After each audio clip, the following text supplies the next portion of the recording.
Excellencies, ministers, honoured officials from the multilateral agencies, ladies and gentlemen, welcome to this, the third session of the Global Small Island Developing States Leaders, also known as SIDS. My name is Juliet Foster, and over the next 90 minutes, I shall be guiding you through what I believe will be a lively and thought-provoking debate on SIDS and technologies of communication and information. The organisers of GSL are grateful for the very kind sponsorship of Bayer in supporting these debates at transnational level. So thank you so much for your support. Let's now focus on the topic in hand. It's fair to say that the growth of technology has been nothing short of extraordinary, and that staggering rate of advance is showing few signs of slowing down. If you want to know just how staggering it is, then I'm about to dazzle you with some figures. By 2025, some 38.6 billion smart devices around the world will be collecting, analysing and sharing data. The web hosting services market is poised to generate over $77 billion. And currently, 4.66 billion of us around the world are internet users, although I suspect that figure has gone up since I first wrote it down. So what does that mean for small island states? Well, these states are among the beneficiaries of what futurologists have dubbed the fourth industrial revolution. Information communication technology is expected to mitigate some of the challenges that SIDS typically face because of their geographical remoteness, especially by facilitating access to product and service suppliers. The bottom line is that ICD is the foundation enabling SIDS to diversify their economies, boost their manufacturing output, obtain greater access to global supply and value chains, and improve their disaster preparedness, points that were highlighted in the 2014 Samoa SIDS Pathway UN report. Well, 7 years on from that historic publication, SIDS are continuing to make big, important strides in terms of the affordability and universality of their ICT networks. Mobile broadband coverage across the SIDS now covers 85% of the population, while the price of 500 megabits of mobile data has dropped from 15% of gross national income per capita to 8%. At the same time, the percentage of individuals living and working on these islands using the internet has risen to 56% between 2014 and 2018. So this is essentially a good news story, except the progress does conceal many challenges for small islands. Research points to ICT skills shortages, making it difficult to derive benefits from increasing upstream technology. There's also the issue of take-up. In the small island of Cabo Verde, just off the African continent, for example, around half of the population not using the internet said the most important reason why they didn't take it up was because they didn't know how to use it. Not to be forgotten in this debate is the continuing gender challenge in digital employment in some SIDS. In other words, how can we do more to back up the development of women in technology and digital entrepreneurship? So if you could, panel, I would like you to hold those thoughts because we are going to explore each of them with the help of our distinguished panel, of course, who've been drawn from the small islands themselves and, of course, experts from the UN family of organisations. They will each give a 5-minute speech outlining their position. And can I stress it has to be 5 minutes, as we do have quite a lot of ground to cover in the time that we are together.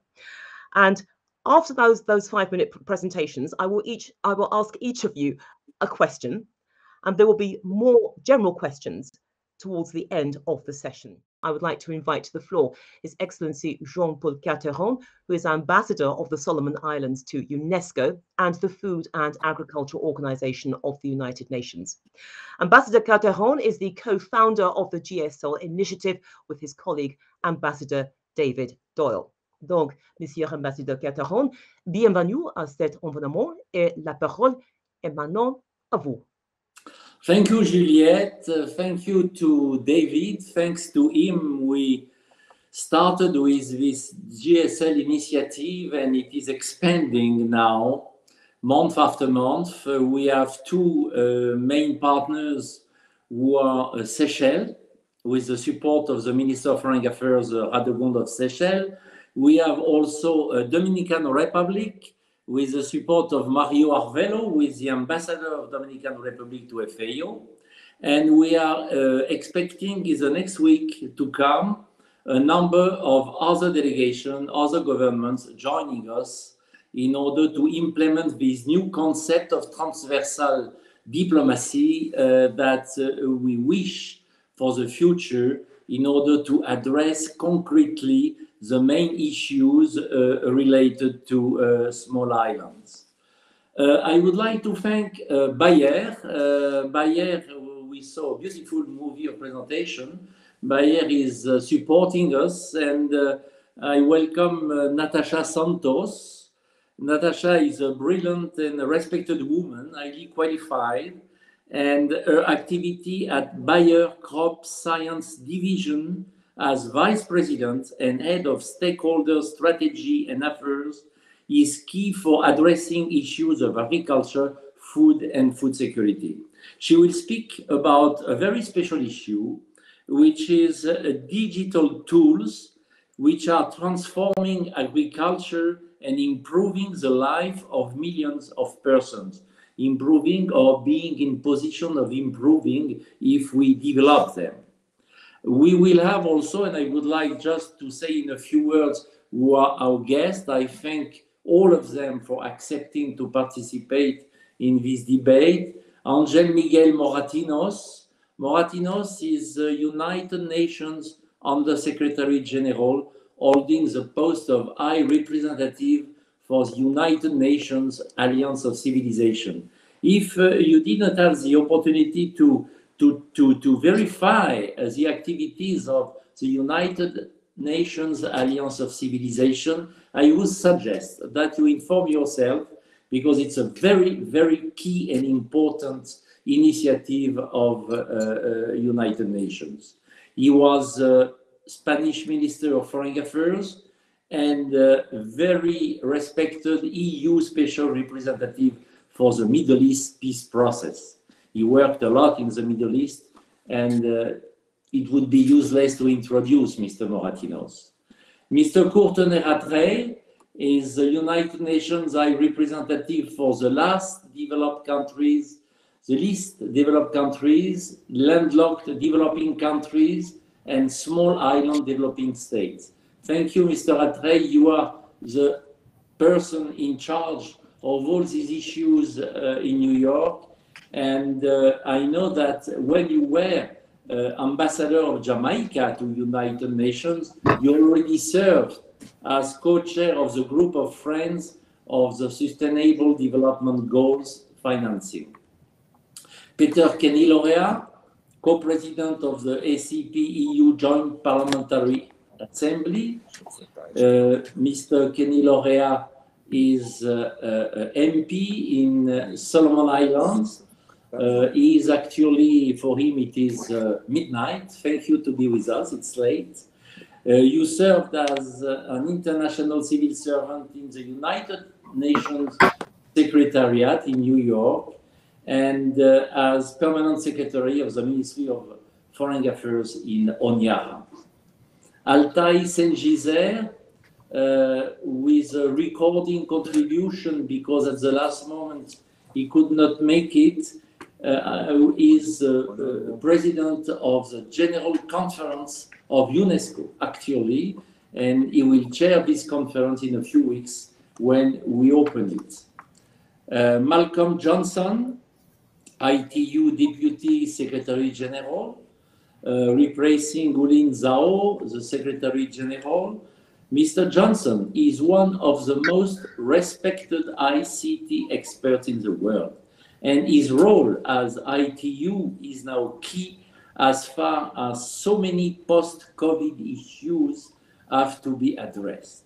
Thank you, Mr. Johnson, also to be with us. Nikhil Seth, I will say that we are close friends. Nikhil Seth is the Executive Director of the United Nations Institute for Training and Research. He has 30 years of service as an international and national civil servant and a wealth of experience in leading, supporting, and managing complex portfolios, intergovernmental process, including United Nations conferences in the economic, social, and environment fields. He served as the head of the Office of the Secretary General of the United Nations Conference on Sustainable Development, and I like that Nikhil is with us today because so many issues are related to his competence and his experience, and we wait for him to share it with us. And finally, I would like to thank Juliette, because Juliette has been accompanying us during the first sessions, now with these ICT sessions. And be sure, Juliette, that we appreciate your dedication, your time, your energy, your competence. And now I give you the floor back. Thank you. Thank you very much, Monsieur Ambassador. Je vous remercie. That's the last of my French. In fact, I'm not going to inflict more of it on you, but thank you so much for that wonderful address. Could you please welcome our next speaker, Mr. Nikhil Seth. Now, he is the Executive Director of the United Nations Institute for Training and Research, otherwise known as UNITAR. He has extensive experience as an international and national civil servant and has been deeply involved in leading, supporting, and managing complex portfolios and intergovernmental processes. So Nikhil Seth, the floor is now yours. You have 5 minutes. 5 minutes. I get the message, Juliet, of the 5 minutes. Thank you. But it's such a pleasure to be with all of you today and with so many people that I've worked with and I know so very well. I wanted to just start by saying that as the UN Secretariat lead on the APIA conference on SIDS, and also the secretary of the Mauritius conference 5 years before, I was really struck by the extent to which geography determines the life and welfare of the citizens of these states. And small size, of course, means thin markets, it means lack of diversification, it means susceptibility to disasters, high transport and communications costs, and high infrastructure costs. And the main drivers of this life and welfare of citizens include the health of the oceans, obviously, fisheries in particular, and tourism, the impact of climate change, especially rising sea levels and ocean acidification, and as many people have mentioned today, the importance of regional approaches, as many of the SIDS do not have the critical mass to enjoy economies of scale in transport, in trade, and education. And of course, all the discussions we've been in on SIDS over the years in the UN, we have led to a deeper understanding on the concept of the blue economy, the oceans economy, and the special needs of SIDS in reaching the SDGs and the promises of the Samoa pathway. It's very clear to me that for these reasons that are outlined and which were outlined by Peter and by Courtney, SIDS are, ICTs were really created for SIDS in a sense. They have the potential of addressing so many if used wisely, if the issues that were mentioned by the previous speaker on access, on skilling, on affordability of these technologies, and its proper use. Juliet, you asked someone the question on the bads of the new technology, of course, but that's not particular to SIDS. That's a global phenomena which we probably also have to address more specifically and carefully in SIDS because they are generally homogeneous societies plagued by their own problems and the power of the internet in information. People believe, they have great faith in what they read and see on the internet. So yes, there is a downside, but the potential of ICTs is so great that we really need to focus today on how we can maximize this potential. And as every speaker has said this morning, the access of reliable, affordable ICTs is key for all the pillars of sustainable development of SIDS. Education, health, empowerment of women, everything we talk about in the SDGs, it's necessary, I think, to help them grow and become more resilient to disaster risks they face. I don't want to repeat everything related to the ICTs, and I want to just focus on one area, which is an area which UNITAR specializes a great deal in. And we worked a lot with the UK Space Agency and the Commonwealth in Solomon Islands, Vanuatu, and Fiji. on what we call common sensing of using satellite technology for so many things of practical use for SIDS countries. The UN Satellite Center is a part of UNITAR and UNOSAT, and we have used satellite remote sensing capabilities to support the countries that I mentioned to build resilience on the devastating impacts of climate change and improving access to climate finance. We provided training on GIS, as we call. The wonderful thing about satellite imagery is that satellites cover the same spot over a long period of time. So if you see images of 20 years and compare them, you can come up with very meaningful conclusions and policy conclusions, which are much more than a million words written on the same subject. So we've helped these countries in mapping their freshwater, in looking at coastal zone erosion, and of course in strengthening their applications for global funding. When it's the GCF or it's the GEF, they constantly, the small islands constantly struggle in making their case. And buttressing their case with all this kind of satellite imagery information helps them a lot in accessing global finance. So satellite data and geospatial technology help improve access to global funding and for several other purposes. We have a common sensing knowledge hub. We help train trainers, and we have covered areas of food security, climate information, disaster risk reduction, and climate finance. Now, we provide technical backstopping services to them. We often link them to dedicated servers in CERN, which have tremendous computing power, which helps these countries. We have helped predict the loss and damage from various disasters. And I think we have very many interactive dashboards and maps to help the governments and field offices to make timely, cost-effective, and inclusive decisions. I think each SIDS country needs that critical mass of capacity in the different ministries, whether it's environment or land use planning or urban planning, to be able to use almost free of cost satellite imagery. If you have the capacity to analyze them, you can do much more with this technology. Of course, they need, on the ICT front, I think SIDS are doing well, but they need to do much better. They need better regulatory environments and better underwater fiber optic connectivity. The other area I just wanted to briefly mention in those 5 minutes is that in the field of education, what I've learned in UNITAR over the last 2 years, a lot of people talked about the COVID impact, but during this period, we have managed to increase our beneficiaries by 400%. We've moved from face-to-face to completely online support to countries. And that is what I realize is that the democratization of education and the unleashing of the potential of ICTs in education is probably the greatest thing that we can do for SIDS countries. Of course, there are issues which have been highlighted below on the training and skilling and access and content and formulating all these programs in ways that are small island states friendly for their citizens.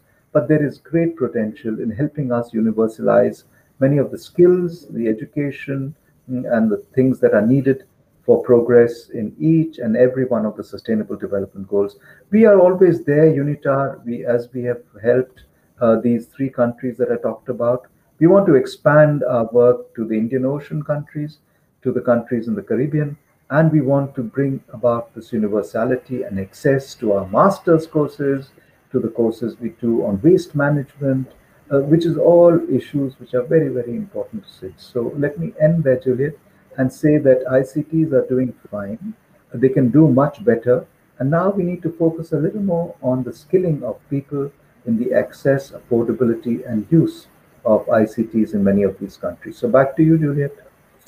Thanks very much for that, Nikhil, because look, I want to follow on from some of the points which you made there, because we know that there are large-scale connectivity projects that are actually being built in some small island developing states.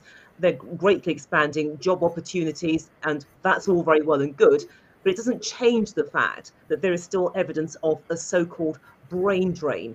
So my question to you is, how can ICT be harnessed to upscale that education that you were referencing, and also the training, especially with the youth, so that basically they may decide, well, actually, it's not worth leaving. We want to stay here. Yeah, that's a problem, Juliet, which doesn't go away very easily in most developing countries. And it's not a SIDS problem, but what Peter said really resonates with me. We've got to learn how to use the diaspora, and bring them for the country's good. And the depth of sort of love and the need to give back to your countries is strong in the diaspora. What we have failed to do is to collectively pursue them to bring their brains back, no matter where they live. They could be in the island country or they could be in Silicon Valley, but they have so much talent to give back. Many of the things we're talking about, say satellite applications or ICT applications or skilling or education, we've got to learn of how to harness. Many of these are people under 35 with this passion of giving back to their countries. We've got to learn how to bring their brains back to work no matter where they are. So I think that's the answer of the question you posed to me, Juliet. Mikhail, sir, thank you so much for that. Everybody Yes. here, thank you so much for your participation, and also to those of our panel who had to leave us because they had to attend various meetings, etc. But the contributions were most welcome, and there are grounds for optimism. There is a willingness for people to partner up, to work together, to bridge those gaps, because we've explored the importance of technology to SIDS states, the differences that they can make, and there's been no running away from the intricacies of the issues that are involved. They are very, very forensic, but there is no fear in taking these on and winning, because at the end of the day, the SID states, they have skin in the game, to take that phrase from you, Ambassador Calderon. But there we must leave it. Thank you so much, and good luck going forward, and I hope to meet you again in the not too distant future. Thank you.